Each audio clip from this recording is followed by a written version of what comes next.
চলো আজ আমি তোমাদের সাথে শেয়ার করি সকালে ছেলেকে কী বানিয়ে দিলাম, সাথে দুপুরের লাঞ্চ থালিতে কী কী রান্নাবান্না করেছিলাম। সকালে ঘুম থেকে উঠেই চলে এসেছি রান্নাঘরে ছেলের জন্য টিফিন বানাতে।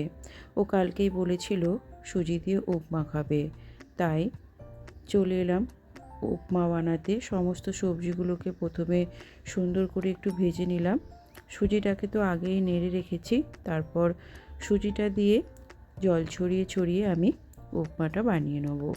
এই উপমাটা খেতে আমার ছেলে কিন্তু বেশ পছন্দ করে। আর এটা যেহেতু সবজিপাতি দিয়ে করা হয়, তাই আমি প্রায় দিনই ওকে বানিয়ে দিই, কারণ এর ফলে ও সবজিটাও খেতে পারে।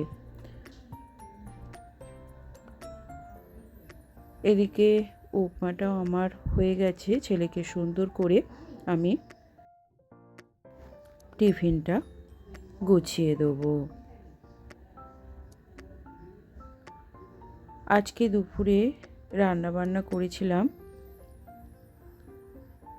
সাদা ভাত তো ছিলই, সাথে ছিল পেঁপে সেদ্ধ, ছিল থালকুড়ির পাতা বাটা, ছিল সজনে শাক ভাজা, পনিরের ঝাল, আর ছিল সজনে ডাঁটা আলু বড়ার ঝোল। টক দইও বসিয়েছিলাম, তাই একটু টক দইও নিয়ে নিলাম। আজকের আমার এই ছোট্ট ভিডিওটা তোমাদের কেমন লাগলো অবশ্যই কমেন্টে জানিও। যদি ভালো লাগে লাইক, শেয়ার এবং সাবস্ক্রাইব করে রেখো।